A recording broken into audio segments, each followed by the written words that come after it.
Hi, everyone. I am so excited for you to have the chance to listen in on a conversation I had with my guest, Guy Stevens, as we talk about a topic that sadly I know many of you can relate to. Guy is a nationally recognized expert on restraint and seclusion and the founder and executive director of the Alliance Against Seclusion and Restraint, which is a national nonprofit working to transform school discipline and create safer, more equitable schools for all students and staff.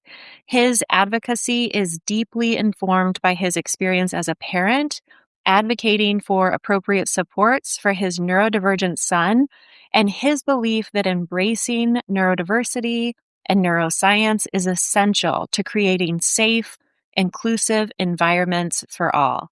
Today's episode is part one in a two-part series because we just had so much to cover. I just couldn't limit it to one episode. So with that, please enjoy part one of my conversation with Guy Stevens.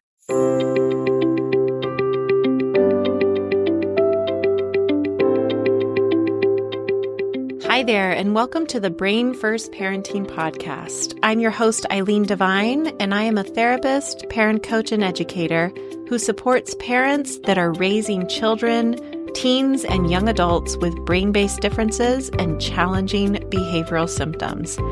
If you are a parent or caregiver of a child who has intense, confusing, relentless, or sometimes even scary behaviors, you are in the right place, and I am so glad you're here. Let's get started.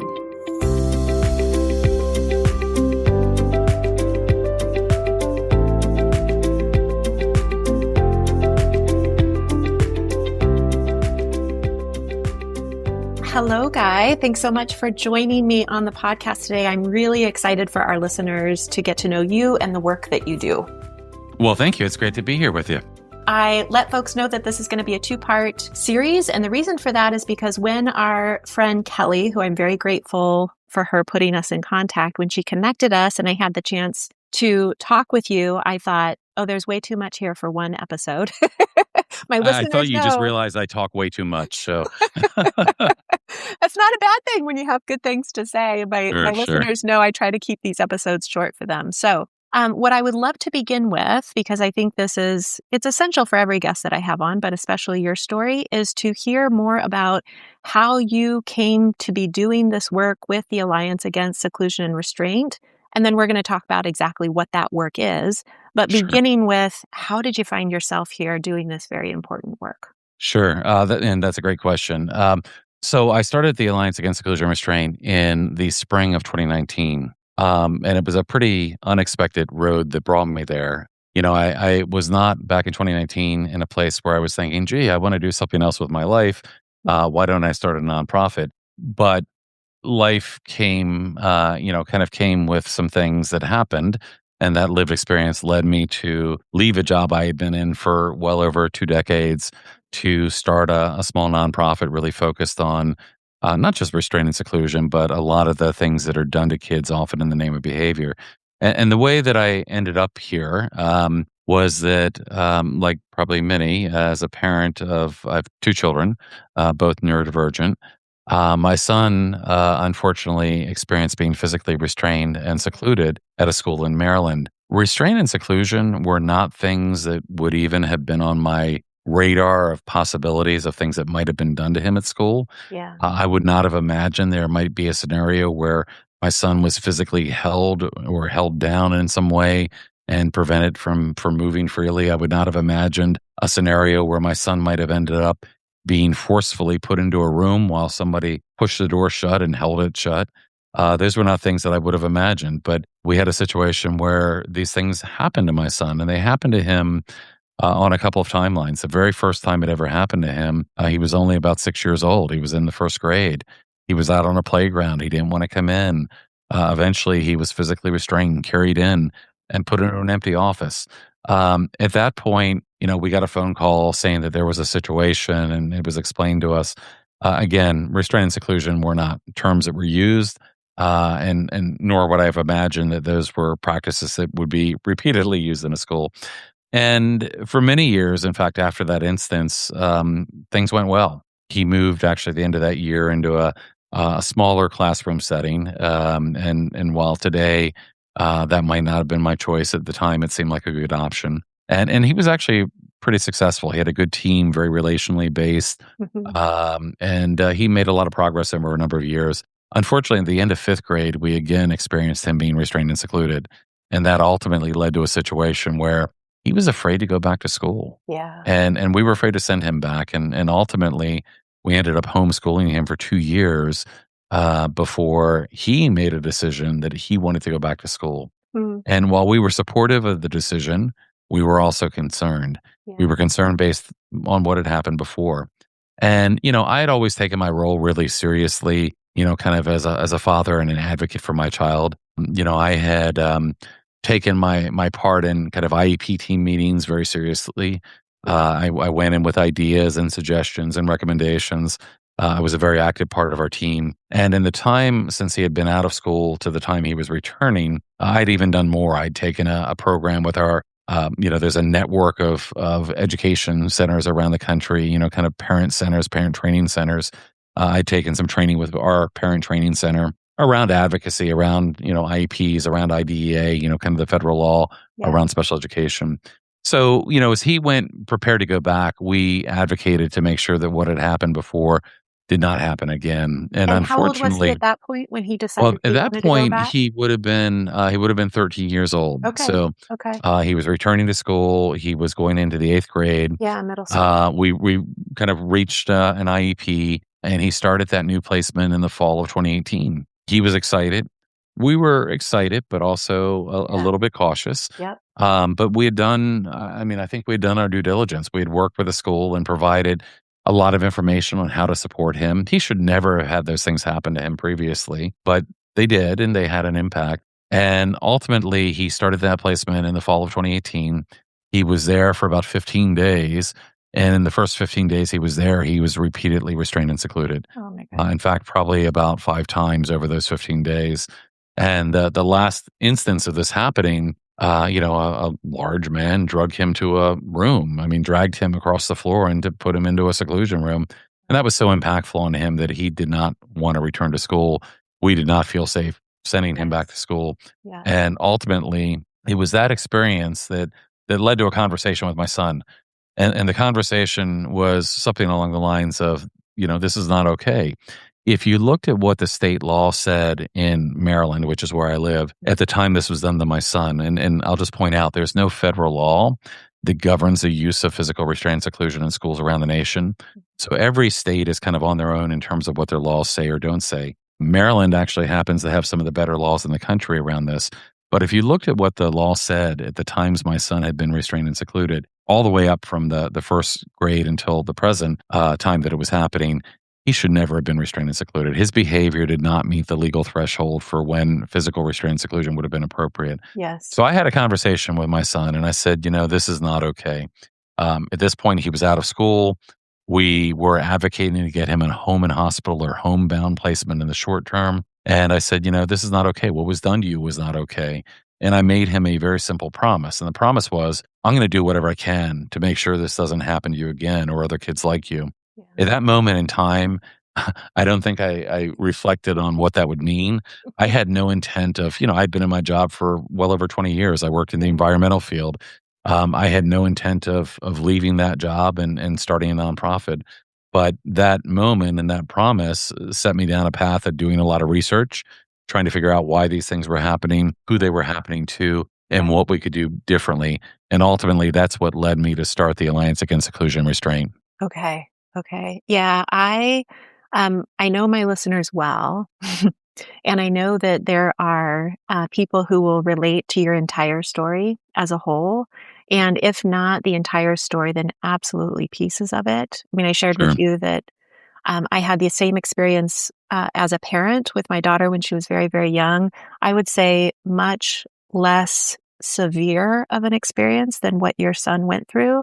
And yet she still talks about it. Right. Right? Right. It's that Right. it doesn't have to be as severe or traumatic as I'm sure it was for your son for it to really stay with these kids. Yeah, yeah. Um, Well, and it does. It stays. I mean, these kind of experiences are traumatic, and they can stay with you for a lifetime. I mean, I know kids that, when they were 7 or 8 years old, were forced in seclusion rooms or restrained, who at 20 some years old still are afraid to step in an elevator or sleep with their yeah, door shut at night. yeah, The impact can be really lifelong, and tragically, the impact of the use of restrained seclusion, not only is it that trauma, but kids have died. I mean, hundreds of kids have died being physically restrained and secluded in schools around the nation. Around the same time this happened to my son in the fall of 2018, across the country over on the West Coast, a young man named Max Benson, who was 13 years old, like my son, autistic like my son, mhm, liked collecting things, liked being outdoors, loved animals like my son. mhm. He was in a specialized school in California. He became dysregulated. He kicked a wall. He became upset. He was put into a prone restraint. That prone restraint led to his death. And it's tragic. I mean, I've actually met members of his family. I met his grandfather at one point. We Wow. have a volunteer who was a neighbor of the family. It's really tragic. And unfortunately, that's not an isolated case. There was a report back in 2009 by the Government Accountability Office, and they found hundreds of instances of death and abuse in public and private schools and treatment centers due to the use of things like restrained seclusion. But it's even more broad than that, because it's not just about restrained seclusion. And that's what I found very early on with this. Yeah, It's, in a school setting, yes, restrained seclusion are part of it, but it's also suspension, expulsion, yeah, corporal punishment. yeah. It's a lot of punitive and exclusionary discipline. And that has a real negative impact on children and families. Yeah, absolutely. Yep, yep, been there too. My Yeah. husband and I, we joke now, but it wasn't funny at the time about being invited to find a new preschool for my daughter when she was very, Mm. very young. Yeah. And again, just as parents, how devastating that is when you know your child is good and tenderhearted and wants to do well, and you Right. as parents are doing everything you can think of, right, to have Yeah. that happen. I don't know. I'm just going to put this out there and then you can respond to it in whatever way makes sense. But I meet a lot of professionals who change the course of their life work based on their personal experiences. It's exactly what happened to me as well. I don't meet many dads, Right. to be Right. honest Right. with you, right? It's Yeah. a in our kind of niche of the people that we serve and the families Yeah. we support, there's a lot of moms who make that transition. And I don't know if it, I mean, I just wanted to highlight that. And I think it's Sure. such a Sure. unique experience for us to hear from a dad who's done this Yeah, work. and it shouldn't be, and I'd like to see that change, to be honest with you. But it is. When I first began on this journey, I knew a lot of other children, from my son, and when it came to things like IEP team meetings, dads weren't there. When it came to even medical visits and understanding diagnoses, dads weren't there. Yeah. Unfortunately, I think that we still see widely as a culture that sometimes things like school and medical kind of appointments and things like that often end up on mom's plate, and dad may be updated but not involved. I think that's doing a disservice to children. I think having more dads involved where possible can be really beneficial, and obviously not every situation allows for that. But I'm a little disappointed that more dads aren't involved in this kind of work. And like you, I mean, I've worked with a lot of people that have been on similar journeys. I think about that first one of those first parenting courses that I did. It was a program with a Parents Place of Maryland, 60-hour program. Mm, I think that there were initially two fathers in a class of probably 40. I might have been the only one that completed that. I don't recall if the other one completed that or not. But we don't see a lot of fathers involved, and it's important. I mean, there's nothing more important. I mean, I don't have to tell you this. There's nothing more yeah. important than your children. Yeah. If nothing else matters in my life, my kids, matter immensely to me. And I know there's a lot of dads out there that feel the same way, but don't realize how important their contributions and presence can be. Or So don't know what to do, right? So sure, that's the other sure, piece that I yeah, see a lot with the dads that I work with a lot of dads right, and they are motivated. They right, just don't know where their place is or how to step right, into this and sure, sure. it Well, feels awkward and disorienting. yeah, yeah, But yeah. and it's a journey, right? It's a journey, and it begins with something simple sometimes. I remember one of the first books that I read as I was really kind of embarking on this journey was one of the books from Pete Wright, from Emotions to Advocacy, Mm, really kind of talking about, how you go from feeling all these things that you feel, going through this process of special education, yes. to how do you become an effective advocate? How do you understand Mhm. these things? And quite frankly, I mean, it's a lot. When my son first began really having difficulty, I dumped my free time went into understanding what IDEA was, the Individuals with Disabilities Education Act, Yeah. understanding what an IEP was. I that wasn't just something that I was doing for pleasure necessarily, but I realized it was really important. So, Yes. I think Yeah. for, dads that may not know where to start, starting somewhere. I mean, starting somewhere, and even just, being, where you're able to be a united team in cases and work Yeah. together and collaborate, where that's a possibility. I think it's really meaningful. Yeah, absolutely. Before we move into what you do specifically at the Alliance, I would love to hear a little bit about where your son is today. I could do the math and figure out his age, Sure, but if sure, you could sure, make sure. it easy on us and just Sure, tell us what sure, his sure. age now is and Yeah, yeah. how he's doing and kind of what it's looked like since that Sure, last exit from sure, schooling. sure. So, he, as I mentioned, he was 13 years old when this last was done to him. And when that happened, and I had that conversation with him, in the short term, we advocated for a home and hospital or homebound placement. And that placement actually became his placement for the remainder of the school year, which was most of the school year. Home and hospital or homebound is not typically designed to be a placement over a long period of time. Yeah, But the problem was we weren't sure what else to do. yeah, And when he got a homebound or a home and hospital teacher, we got very lucky because he got a teacher who had been teaching for about 50 years across many different settings. And you can do that math and you'll find that this teacher was in his 70s. His name was Steve. Steve came over to our house the first couple of times with no mission other than to get to know my son. And he wanted to get to know us a little bit as well. And he built a relationship with my son. He worked with my son throughout that school year. Ultimately, Steve is actually somebody, in fact, he just had a birthday recently, and Steve is somebody still in our lives. My son, mm, after working with Steve for that year, he became friends. He would go over to Steve's house and help him out with yard work and other things. But this short term, we were not sure what to do. We didn't feel confident that we could send him back to the school that he was in and that he would be appropriately supported. So we ultimately pushed for non-public or private placement at the expense of the district. So under IDA, of course, there's a continuum of placement options that should be available. And of course, districts don't necessarily want to send people out of district yeah, because that can be done at a greater cost. And very often, parents might even have to push for that. Now, some parents are forced into out of district placements that they don't want. mm, In our case, we advocated for it. The hard part was finding one that would be appropriate, and we actually found a fantastic non-public placement that was trauma-informed, that was aligned with the ideas that we thought were really important, that was yeah, very non-traditional, and he ended up doing all 4 years of high school in this non-public placement, okay, where they began with the priority of focusing on relationship and connection yeah, and building trust.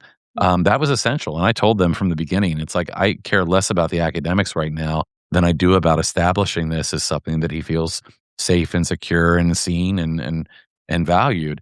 yeah, And that's the work they did, and it was hard work. But he ended up all 4 years of high school there. Did he get all of the opportunities he should have gotten in a high school experience? No, no, he didn't. yeah, But he got something really important. He got that connection and support, and he graduated from that program and then went into a college. He went into a program in Western Maryland. I live in Maryland, and it's a couple hours away from here. It was a community college program in forestry. He loved being outdoors. He loved nature, and he got into this program. And I'll never forget the first week. He had some doubts. He was felt a little overwhelmed, and I remember having a conversation with him about, maybe this was a mistake. He did absolutely amazing things in his schooling there. He graduated within 2 years in that program, got a degree in forestry and forest management, and he's now working on a more advanced degree, hoping to get a bachelor's degree. He's 20 years old, and he's doing really well. okay, And I think I shared that with you when we talked. That I'm really proud of him. But the thing I know from doing this work is that a lot of kids that end up in the situation that my son ended up in, their outcomes aren't always good. yeah, Because a lot of kids that are on the other side a lot of punitive and exclusionary discipline or restrained seclusion. These are kids that don't feel safe, don't feel welcome at school. We can't learn when we don't feel safe. Of course, we can't, you can't educate if we're not, making sure that kids are regulated. And a lot of kids, they disengage. They don't feel seen or heard or valued. They show school refusal. Sometimes if they're young, they might, as they get older, stop attending. We have a lot of kids that end up going down this pathway that end up moving down the school to prison pipeline. So while I'm so, happy about my son and how he's doing, Yeah. I know a lot of kids that we're working with that are going through these situations. Their outcomes aren't so good. So I Right. think that's what Right. makes this work so important. So important too, because what I also hear you talking about is the way that families are resourced differently. And even, Absolutely. we're talking about two-parent households a minute ago, which is not the case for every family. Absolutely. And just the other internal and external resources that really have to be in place for parents to have the endurance that's required here. And with what you have started with your nonprofit, it's such a great external resource for any family, but especially Sure. those families who really don't have that. I'm so glad that you shared the whole story. Thank you for doing that, because I think it's rare for parents to hear about those outcomes that you Right. described with your son. Right. And I know they're possible. I talk to parents Right. where that's the Right. case, but it's just such a hopeful story. But I know that it didn't come without a ton of heartbreak and stress and work on Yeah. his No, part no, it's and not your part. easy. And sometimes the systems are aligned against us. I mean, I hate to say that, but there are a lot of people that have the best intentions for supporting us and our children, but systems sometimes are not working the way that they should. And, parents are led to believe things that aren't true. Parents are gaslit. The process can be really hard. Yeah. You mentioned resources is critical. We homeschooled my son for 2 years after he was afraid to go back. We were really fortunate to be in a position we could do that, but not every parent can do That's that. right. And if you're a parent and you're sending your child to a place where you don't believe that they're safe or seen or being supported appropriately, there is nothing harder than being a parent in that kind of position Yes. and not knowing what else to do. That's right. Yeah, the pit in your stomach when you drop them Yeah. off and leave them there. Yep. Yeah. Yeah. Or every time the phone rings, the jump that you have Yes. because you're waiting to hear what's going on Yeah. or what might be happening that day. Yep. Yeah, I know. The parents listening will relate to that for sure. Yeah. I do want to switch gears just a little bit so that we can hear about the mission and the vision of the Alliance, Sure. the advocacy work you do, any other work you do. For those listening, part 2 is going to really focus in on concrete steps that parents can take, and also that educators and administrators that I know are listening, what they can take as well. But let's start with that. Let's start with the bigger picture Sure. and the Sure. mission and the vision. That would be great. So again, when I started the Alliance, I don't know that I would have imagined that, several years later, I'd be having this conversation with you. When I started the Alliance, I've been doing a lot of research. I've been finding a lot of things, connecting with a lot of people. Ultimately, I started the Alliance initially really as a means of sharing some of the information I was finding. I knew there were other people out there like our family that had been through something like this. And my thought was, well, maybe if I share what I found, it might be helpful to somebody else. I was pretty early in the journey, but we were already beginning to influence a change within our school district. We got the attention of the district. We were working towards changing the policy, changing the practice, bringing in different training. And I thought, well, gee, I'm just the dad, and if I can do that, then other people can do things too. Yeah. So the very first mission of the Alliance, I would say, was about having people know they weren't alone. And I also wanted them to know they could influence change because, I was seeing that. I was seeing there was some potential there to bring about changes. But the Alliance, after I started, it began to grow. And I don't know that I ever expected that. I didn't expect to start a nonprofit, then eventually get to a point where I'm like, well, gee, I'm going to leave my job and just focus on this. That was not at all my intent, but it started to happen. We started to get more and more people connecting with us, and they were parents, they were self advocates, they were other caregivers. They were teachers, administrators, paraprofessionals, a lot of therapists, occupational therapists, counselors. And what was in common with the people that were connecting with us was that they shared our belief that we could do something better, right? That we could do something better than restraining and secluding, that we could do something better than suspending, expelling, subjecting kids to corporal punishment. And the mission began to grow. Today, and it grew to the point where, again, when I started this, I had a full-time job. I worked in the environmental field. I worked for a university. I wasn't planning to leave that job. I had no intent of leaving Yeah. that job. I would have imagined that I would have stayed there until I retired. I mean, Right. that's kind of where I was in my career. But eventually I got to the point where I realized that the what I had started with the Alliance had grown to such a size and responsibility that I had 2 full-time jobs. Yeah. And I quickly began to realize that was not sustainable. And at some point kind of was like, well, gee, I've got to make a choice here. I can't do both of these things. And I suppose a more reasonable version of myself would have said, well, Guy, your job at the university pays your mortgage. You should probably focus on that. But I was so strongly moved by what I was finding and felt Yeah. like somebody had to do something here. So I made a decision to leave that job, and I gave them a 6-month leave of notice that I was going to leave. I wasn't really sure how I was going to be able to, at least kind of bring in an income through the work and support my family. Yeah. But I thought I somehow would figure out a way. And if you knew me, you'd know that I'm not somebody who takes these big kind of risks, but I was really compelled by it and felt like I had to do something. Yeah. So the Alliance today, now it's what I do full time. I have another staff member as well. We have about 50 volunteers from across the country and even into Canada and elsewhere. What we do today is really focus on 3 areas. We focus on legislation, law, policy. We focus on education, and we focus on support. Okay. What that looks like from a legislative point of view, we've worked with school districts, we've worked with schools, we've worked with state lawmakers, we've worked with federal lawmakers to influence changes in laws and policies. So, for example, there was a district I worked with at one point in Vermont, and we worked with them to change their policy around restraint and seclusion. They all eventually changed their policy to a point where they prohibited seclusion and prone restraint, which were allowed by state law. But as a district, they made that decision. They were going to get rid of those practices. They reduced and eliminated these practices and really improved their outcomes.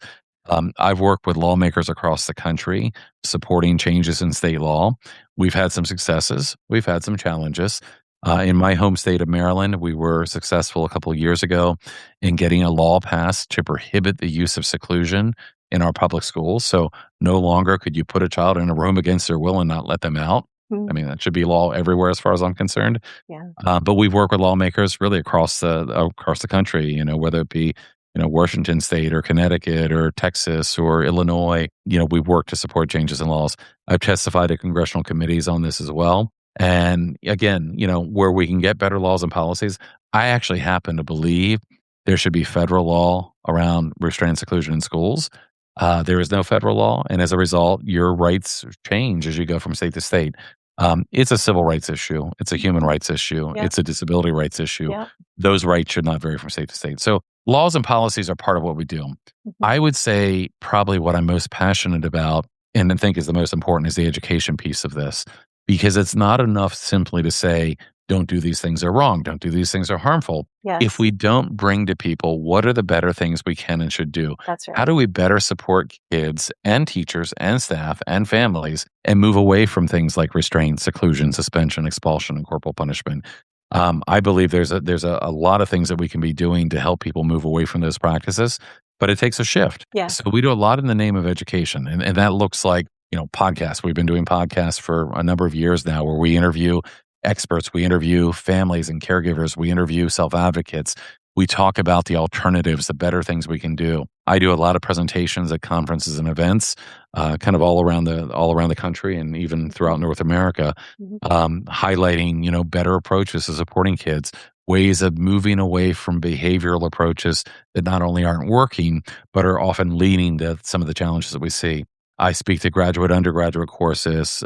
We have an online learning portal. We do book studies. So we do a lot of work in really trying to shift ideas, perspectives, and approaches to supporting kids who are often misunderstood in the name of behavior. And that's what's at the root of this. This work that we do is really about kids, often kids with disabilities, often neurodivergent kids, often kids with a trauma history. But these are kids that are often misunderstood due to behavior that they might be exhibiting in a school. And that misunderstanding leads to a lot of approaches that are not working. And unfortunately, in schools and systems, when approaches aren't working, we sometimes don't change direction. We do more of those things that aren't working. And we see that time and time again. Right. So in my mind, education is probably the most important aspect of what we focus on.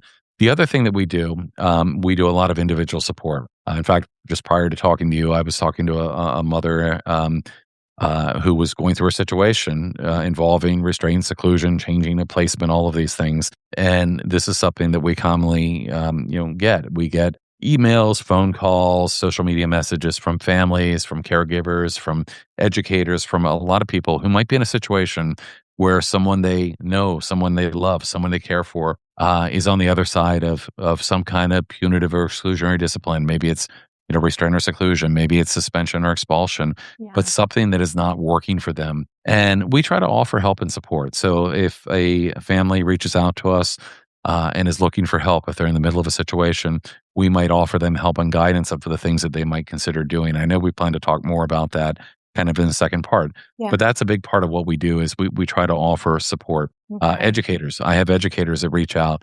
Hey, these things are happening in our schools. How do we bring about changes? What can we Yes. do to support changing our practices? So Yes. at a high level, that's what the Alliance does. And Okay. we do it again through conferences, through events, through, where I love the opportunity to go places and talk to people, whether it be a community event or something else. It's really about shifting hearts and minds and really policies and practices and approaches to better support kids. Okay. Yeah, your plate is full.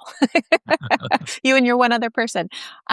Great. I think this is a great place to pause our conversation so that we can come back and talk about those specifics. But in the meantime, there'll be a few weeks before people get to hear from you again. And so I want them to be able to start to check out your resources. Where is the best place for them to go to start to learn? And then I'll include whatever you tell us about in the show notes as well. Well, that sounds fantastic. So, if what I'm talking about is of interest to you, I would encourage you to check out our website, first of all. That is seclusion.org. We have a lot of resources there, a lot of articles there, and it connects to a lot of our other channels. We are on most social media channels. There's always new social media, of course, coming out. Probably our largest community is on Facebook still, because we have a lot of parents, a lot of educators, a lot of people that are on Facebook.